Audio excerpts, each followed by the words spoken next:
हरे कृष्णा। बलदेव पूर्णिमा। सारा भारतवर्ष उस दिन राखी का त्योहार मनाता है।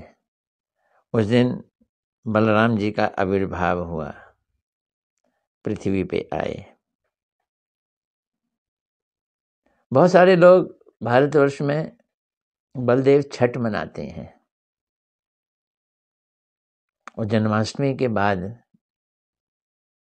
अमावस जो छठ आती है वो छठ मनाते हैं। अगर हम उस छठ को बलदेव जी का जन्मदिन माने तो बलदेव जी कृष्ण से छोटे हो गए। और अगर ये माने कि 1 साल पहले पैदा हुए थे, यानी कि अष्टमी के बाद अमावस्या, कृष्ण हुए जन्माष्टमी अष्टमी, उसके बाद अमावस्या 7 दिन बाद, और फिर छठ यानी 13 दिन। तो या तो बलराम जी कृष्ण से 13 दिन छोटे हैं या बलराम जी कृष्ण से 1 साल बड़े हैं, 13 दिन कम। लेकिन अगर ये माने कि बलराम जी 1 साल बड़े हैं कृष्ण से, तो भागवत में तो बलराम जी और कृष्ण की घुटनों पे चलने की लीला एक साथ बताई है, उनका नामकरण एक साथ बताया है, उनको तो एक ही उम्र वाला बताया है जिसे हम उम्र कहते हैं। इन सब बातों को ध्यान में रखते हुए श्रील जीव गोस्वामी जी ने खोजबीन की, और उन्होंने खोजबीन की कि नहीं, पूर्णमासी वाले दिन बलराम जी का जन्म होता है, जो 8 दिन पहले कृष्ण से। तो बलराम जी बड़े तो हैं कृष्ण से, पर 8 दिन बड़े हैं बस। तो इस तरह से लगभग एक ही उम्र के हो गए।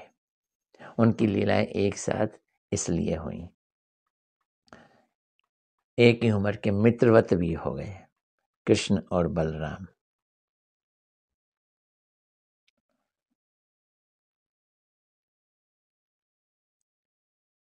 देवकी का जब 7वां गर्भ हुआ, उसमें बलराम जी आए। अब देखो, ये बात हमें समझनी है। जो ब्रज में कृष्ण हैं,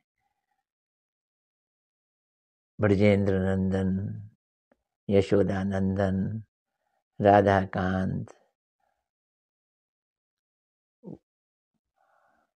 उसी ब्रज में उनके भैया बलराम जी लीला करते हैं। कृष्ण बलराम का नित्य ब्रज में वास है। तो जिस तरह से ब्रज के कृष्ण पूर्णतम कृष्ण है, जिसमें कृष्ण की पूर्णतम भगवत्ता है, पूर्णतम माधुर्य और पूर्णतम ऐश्वर्य, इसलिए कृष्ण पूर्णतम है। ब्रज में नरवत लीला करते हैं, मनुष्यों जैसी लीला करते हैं। ऐसे ही बलराम जी भी ब्रज में पूर्णतम हैं। वही कृष्ण द्वारका में जाके द्वारकाधीश बन जाते हैं, माधुर्य कम हो जाता है, ऐश्वर्य कुछ बढ़ जाता है। और बलराम जी का भी ऐसे ही होता है। और द्वारका के बलराम जी मूल संकर्षण कहलाते हैं। तो देवकी के गर्भ में ये मूल संकर्षण आए, द्वारका वाले। और फिर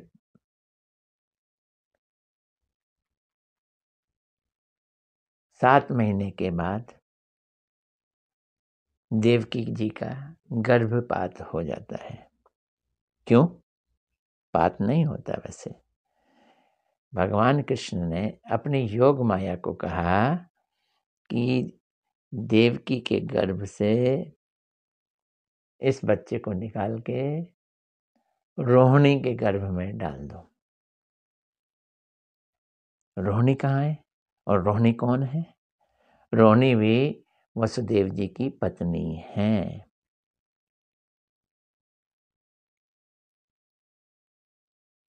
तो रोहिणी मैया, जब देवकी का 7वां गर्भ हुआ, उसी समय रोहिणी मैया को भी गर्भ हो गया था। क्यों? क्योंकि रोहिणी भी जेल में आ जा सकती थी। कंस ने इजाजत दी थी कि पति के पास जा सकती हो। और जब ये गर्भवती हुई तो वसुदेव जी ने इनको जेल से निकाल दिया। कहा जाओ गोकुल में चली जाओ, नंद बाबा के पास रहो, छुप के रहो, तुम्हारा भी बच्चा बस कृष्ण कंस ने देख लिया उसको भी मार देगा। तो ये चली गई। कहाँ गई? गोकुल में चली गई। गोकुल में रहने लगी, नंद यशोदा जी के पास रहने लगी। तो 7 महीने बाद योग माया ने द्वारका वाले बलदेव जी को देवकी के गर्भ से संकर्षण किया, खींचा। और रोहिणी के गर्भ में, जिसमें मूल बलदेव जी पहले से ही मौजूद थे, उनके साथ मिला दिया। मूल के साथ अंश मिल गया।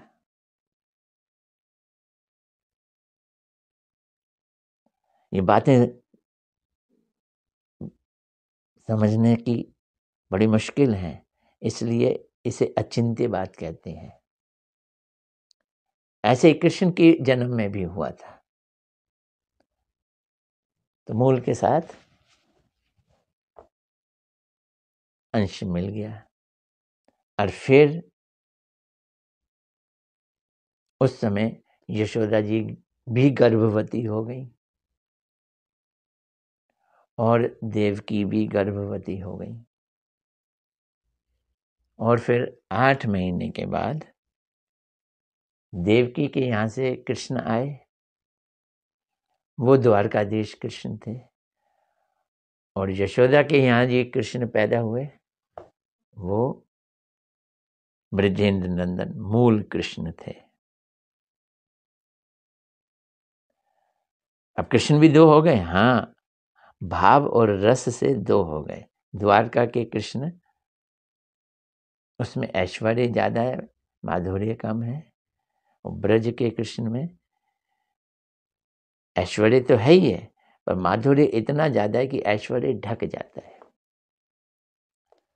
तो कृष्ण के जन्म से 8 दिन पहले जन्म हो गया बलराम जी का।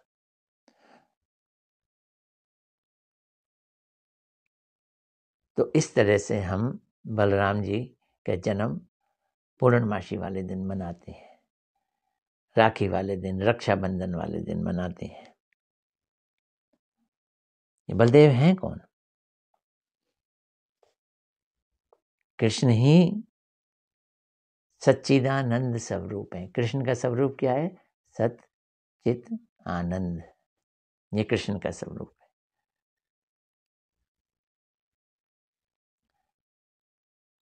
जो भी सत्ता है, एग्जिस्टेंस है, दिखाई देता है, वो सत्य के अंतर्गत आता है। जो ज्ञान है वो चित्त के अंतर्गत आता है। और आनंद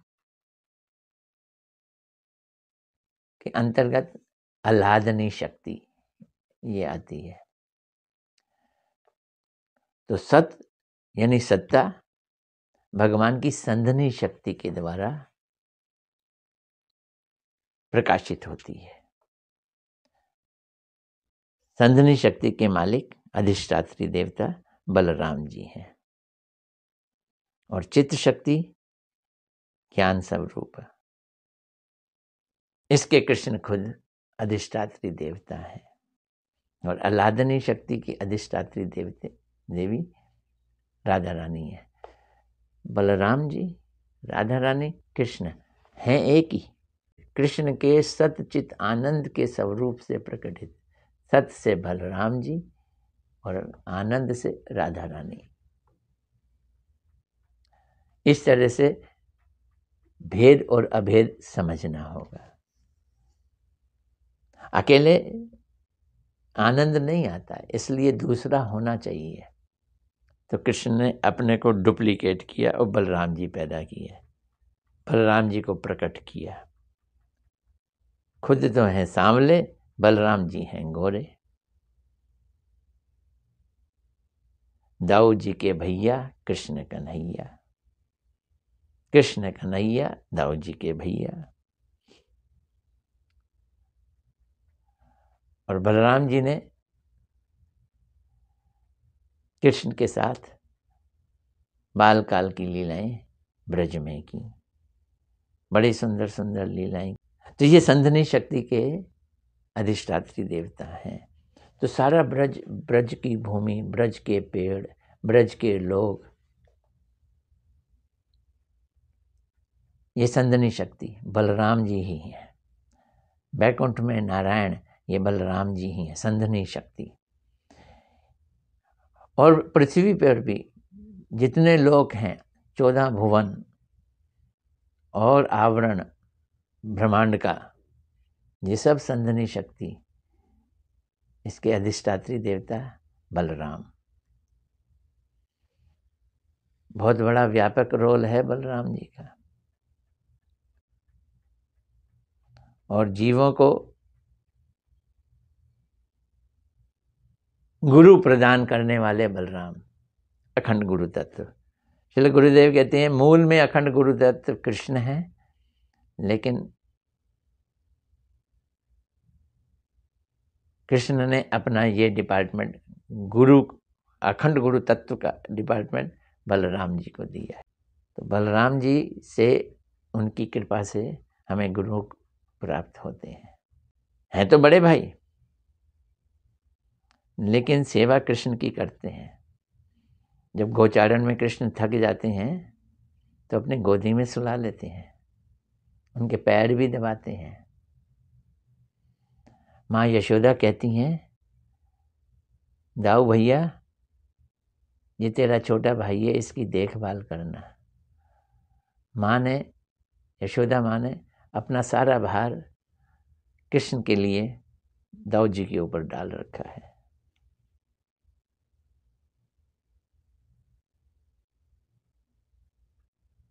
बलराम जी के ऊपर डाल रखा है।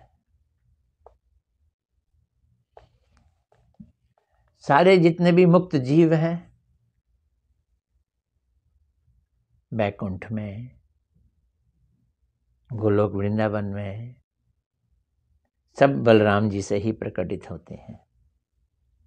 यही बलराम जी पृथ्वी की रचना करने के लिए, देखभाल करने के लिए कारण उदकशयी विष्णु बनते हैं।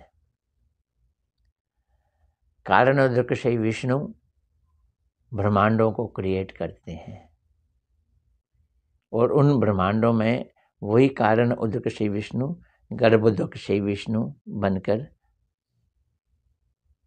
प्रकट होते हैं। आधे ब्रह्मांड में पानी भरकर उसमें लेट जाते हैं। वही गर्भोदकशयी विष्णु जब जीव पैदा हो जाते हैं तो उन जीवों के हृदय में परमात्मा के रूप में रहते हैं।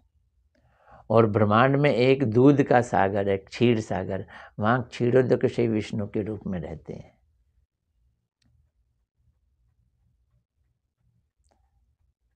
और यही बलराम जी अनंत शेष के रूप में ब्रह्मांड को अपने फणों के ऊपर रखते हैं। गुरुदेव कहते हैं ये गुरुत्व आकर्षण, ग्रेविटेशनल फोर्स जो है ना, वही अनंत शेष है, अपने सिर के ऊपर रखते हैं।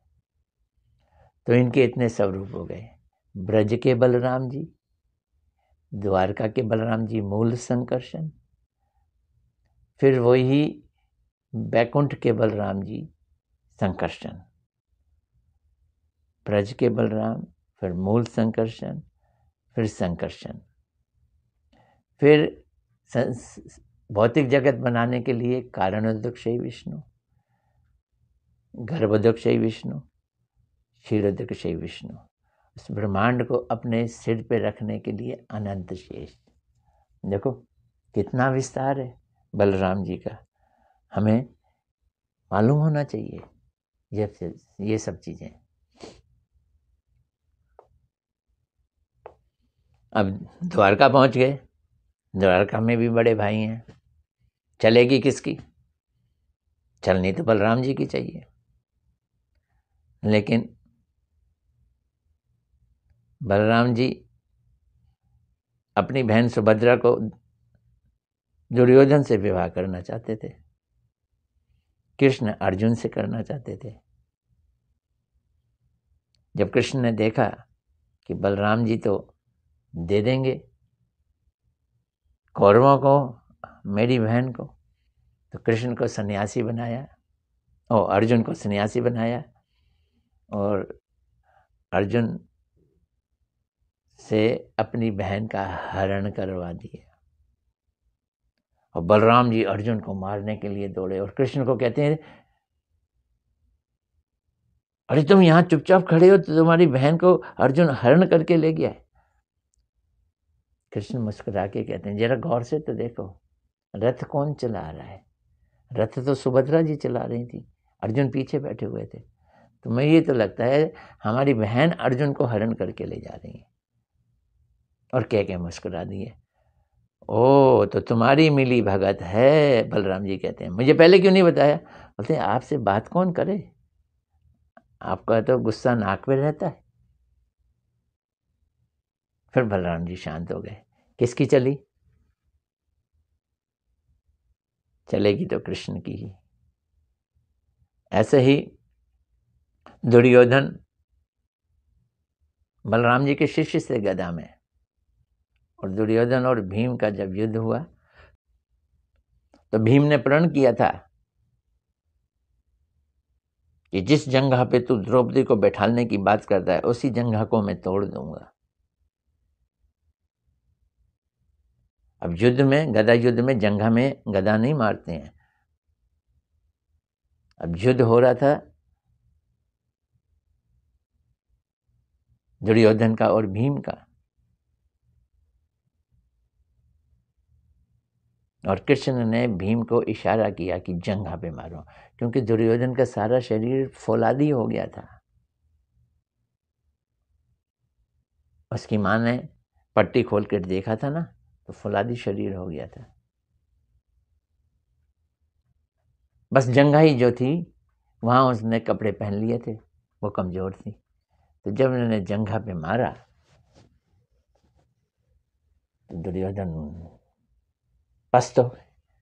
बलराम जी को बड़ा गुस्सा आया और भीम को मारने के लिए चले, तुमने नियम भंग किया है। तब कृष्ण ने भाई बलराम जी को कहा था, पूरी महाभारत हुई तो चले गए थे, बाहर चले गए थे, तब तो देखा नहीं यहाँ क्या हो रहा है, किस तरह से अभिमन्यु को मारा इन्होंने, वो तो देखा नहीं आपने। पत्नी के साथ, द्रौपदी के साथ इन्होंने कैसा व्यवहार किया, तब तो आप थे नहीं वहां। इन्होंने कौन से धर्म के हिसाब से युद्ध किए हैं जो आज आपको इनका धर्म याद आ रहा है? फिर बलराम जी चुप हो गए। तो इस तरह से कृष्ण और बलराम की तरह तरह की लीलाएं हैं, ब्रज में भी और द्वारका में भी।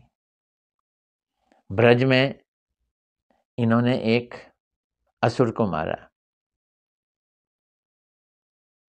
गर्दभासुर, गधा। ये गधा कौन है? ये गधा अज्ञान का सूचक है। तो अखंड गुरु तत्व है ना, शिष्यों की अज्ञान को मारते हैं। कैसे मारते हैं? उसकी टांगे पकड़ी गधे की और उसको फेंक दिया, वो मर गया।